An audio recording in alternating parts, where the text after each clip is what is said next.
नमस्कार, SBT news में आपका स्वागत है और पेश है इस वक्त राजस्थान की बड़ी खबरें। खबरों का सिलसिला शुरू करें उससे पहले अगर आपने हमारे चैनल को सब्सक्राइब नहीं किया है तो कर लें। यह वीडियो आपको कैसा लगा, लाइक और कमेंट जरूर करें। उत्तर प्रदेश के हाथरस में गैंग रेप पीड़ित के परिवार से मिलने जा रहे राहुल गांधी और प्रियंका को ग्रेटर नोएडा में पुलिस ने पहली बार रोका तो दोनों कार से उतरकर पैदल ही आगे बढ़ गए और कुछ देर बाद पुलिस ने फिर रोका और राहुल को गिरफ्तार कर लिया। इससे पहले धक्का मुक्की में राहुल जमीन पर गिर गए। पुलिस वालों ने राहुल की कॉलर भी पकड़ी। कांग्रेस नेताओं का कहना है कि राहुल के हाथ में चोट लगी है। इस घटना पर राहुल ने कहा कि पुलिस ने मुझे धक्का दिया, लाठी चार्ज किया और मुझे जमीन पर गिराया। जयपुर में गुरुवार को लोहा मंडी में स्थित रुई की फैक्ट्री में आग लग गई। इस फैक्ट्री में तकिया बनाया जाता था। सूचना पर पहुंची दमकल ने आग पर काबू पाया। हादसे में किसी के हताहत होने की खबर नहीं है। जानकारी के मुताबिक जयपुर के वीकेआई रोड नंबर 14 पर लोहा मंडी में आग लगी थी। सुबह लगी आग ने धीरे धीरे विकराल रूप ले लिया और रुई होने की वजह से आग तेजी से फैली और कुछ ही देर में पूरी फैक्ट्री को अपनी चपेट में ले लिया। आयकर विभाग ने स्रोत पर कर वसूली यानी टीसीएस प्रावधान को लागू कर दिया है। नोटिफिकेशन के जरिए इसको लेकर दिशा निर्देश जारी कर दिए हैं और इसके तहत ई वाणिज्य ऑपरेशन को आज से माल एवं सेवाओं की बिक्री पर 1% की दर से कर लेना है।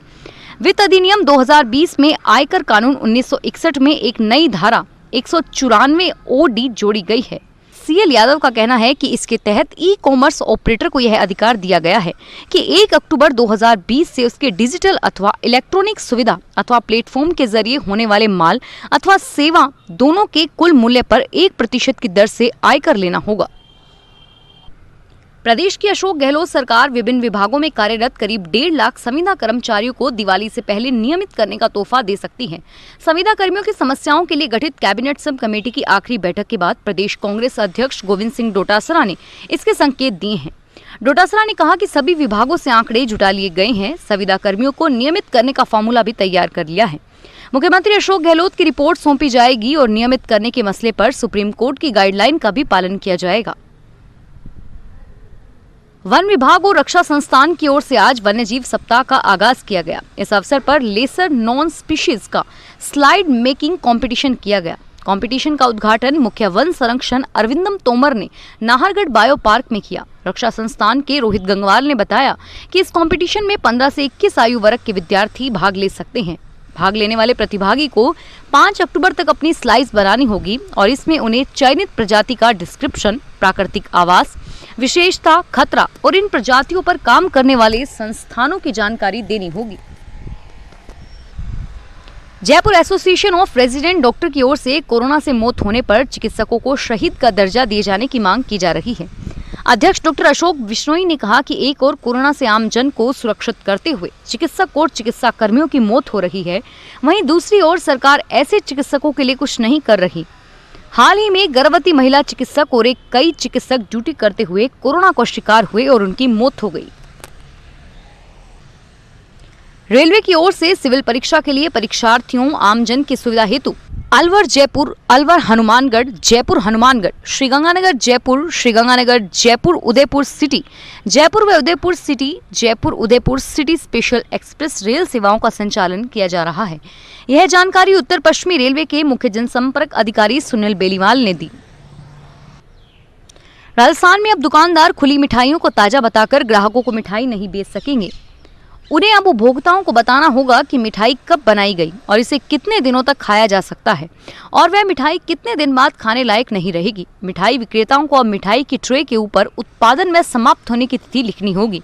लोगों की सेहत को ध्यान में रखते हुए भारतीय खाद्य संरक्षा एवं मानक प्राधिकरण नई दिल्ली की ओर से यह निर्देश जारी किए गए हैं और यह नियम 1 अक्टूबर से लागू हो गए हैं। डूंगरपुर जिले में उदयपुर अहमदाबाद मार्ग पर उपद्रवी घटनाएं शांत होने के बाद इस संबंध में दर्ज मामलों में पुलिस ने आरोपियों की धरपकड़ शुरू कर दी है। इसमें बांसवाड़ा जिले से जाकर शामिल हुए आरोपियों को लेने बुधवार को डूंगरपुर से टीम पहुंची। जिले में 9 लोगों को तलाश कर देर शाम को टीम को सौंपा गया। पुलिस अधीक्षक कावेंद्र सिंह सागर ने बताया कि मामले को लेकर अब पूरी तरह शांति है। इस बीच बलवे, पथराव, राजकार्य में बाधा के डूंगरपुर जिले में दर्ज मामलों को लेकर पुलिस सक्रिय रही। कोटा के मुकुंदरा हिल्स टाइगर रिजर्व में 2 साल में बाघों से आबाद होने के बाद अब बाघ विहीन हो गया है। मुकंदरा में 3 अगस्त से लापता MT2 बाघिन के शावक से लेकर बाघ MT1 और बाघिन MT4 के शावक का अभी तक सुराग नहीं लगा है। जबकि 8000 हेक्टेयर एरिया में 22 मई से MT4 का शावक, 3 अगस्त से MT2 बाघिन का शावक और 19 अगस्त से MT1 बाघ लापता है।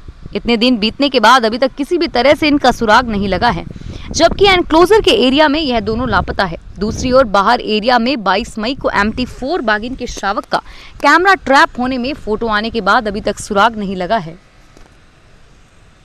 नई दिल्ली, हरियाणा और पंजाब समेत विभिन्न राज्यों में पराली जलाने के कारण होने वाले प्रदूषण को लेकर गुरुवार को केंद्रीय पर्यावरण मंत्रालय ने एक वर्चुअल मीटिंग आयोजित की। इस मीटिंग में वायु प्रदूषण और पराली जलाने से हवा दूषित होने के मुद्दों पर चर्चा की गई। बैठक में विभिन्न राज्यों में पराली को नष्ट करने के लिए निर्मित मशीन का ट्रायल करने का फैसला किया। इस मीटिंग में दिल्ली, पंजाब, राजस्थान, हरियाणा, उत्तर प्रदेश के पर्यावरण मंत्री और पॉपुलेशन कंट्रोल बोर्ड एवं NDMC के अधिकारी शामिल हुए। मीटिंग के बाद केंद्रीय मंत्री प्रकाश जावड़ेकर ने कहा कि 2016 की तुलना में 2019 में खराब हवा वाले दिनों की संख्या में कमी आई है। उन्होंने बताया कि पूसा इंस्टीट्यूट द्वारा पराली को नष्ट कराने के लिए एक मशीन का निर्माण किया गया है, जिसका राज्यों में ट्रायल किया जाएगा।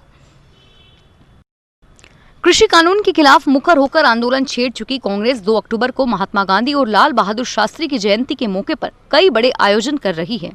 सत्ता और संगठन दोनों की तरफ से ये आयोजन किए जा रहे हैं और कांग्रेस की ओर से कल 3 आयोजन प्रदेश भर में किए जाएंगे। सुबह 11 बजे प्रदेश कांग्रेस की ओर से कृषि कानून के विरोध में शुरू किए गए विरोध पखवाड़े के तहत किसान मजदूर बचाओ कार्यक्रम प्रदेश के सभी जिलों में आयोजित किए जाएंगे। इन कार्यक्रमों में प्रदेश कांग्रेस से लेकर जिला और ब्लॉक लेवल तक के कांग्रेस कार्यकर्ता शामिल होंगे। उत्तर प्रदेश के हाथरस में युवती से गैंगरेप और हत्या के बाद उसके शव को जबरन जलाए जाने के विरोध की आग अब राजस्थान में भी पहुंच गई है। इस मामले को लेकर अब राजस्थान का वाल्मीकि समाज भी आंदोलन पर उतर आया है। राजधानी जयपुर के 5000 से ज्यादा सफाई कर्मी गुरुवार को हाथरस की घटना के विरोध में हड़ताल पर रहेंगे। इस दौरान सफाई कर्मी नगर निगम मुख्यालय के बाहर एकत्रित होकर विरोध प्रदर्शन करेंगे। गौ संवर्धन अधिनियम में संशोधन के बाद सरकार ने अब गौशालाओं को मिलने वाले अनुदान पर कैंची चला दी है। अब गौशालाओं को 90 दिन के बजाय महज 42 दिन का ही अनुदान मिलेगा। राज्य सरकार के निर्देशालय गोपालन ने समस्त जिला संयुक्त निर्देशकों को इस संबंध में आदेश जारी किए हैं। 9 महीने का अनुदान देने की मांग कर रहे गौशाला संचालकों को इस फैसले से गहरा झटका लगा है। सरकार ने पहले गौशालाओं संचालकों से 90 दिन का ही बिल मंगवाया था और उसके बाद सभी जरूरी कार्यवाही भी पूरी कर बजट के लिए भेज दिया, लेकिन अब सरकार ने बजट आवंटित कर महज 42 दिन का ही अनुदान देने की बात कही। इसमें 155.66 करोड़ रुपए की बचत होगी। शहरी सरकारों की गतिविधियां शुरू हो चुकी है। राजनीतिक पार्टियों व दावेदारों की सक्रियता सोशल मीडिया पर देखी जा सकती है, लेकिन दूसरी ओर कोरोना का डर भी सता रहा है। गांवों के चुनावों से अलग शहरों में संक्रमण दर और मृत्यु दर भी पिछले 1 माह में बढ़ी है। ऐसे में जो प्रत्याशी के लिए दावेदारी कर रहे हैं वे भी डरे हुए हैं। हालांकि राजनीतिक पार्टियों के सामने इस बार महिला उम्मीदवारों का चुनाव टेढ़ी खीर होगा, क्योंकि नगर निगम उत्तर व दक्षिण के लिए महापौर के पद पहले ही महिलाओं के लिए आरक्षित हैं। फिलहाल इस बुलेटिन में इतना ही और फिर हाजिर होंगे तमाम बड़ी खबरों के साथ। SBT न्यूज के वीडियो देखने के लिए हमारे चैनल को सब्सक्राइब करें और नोटिफिकेशन पाने के लिए बेल आइकन को प्रेस करें।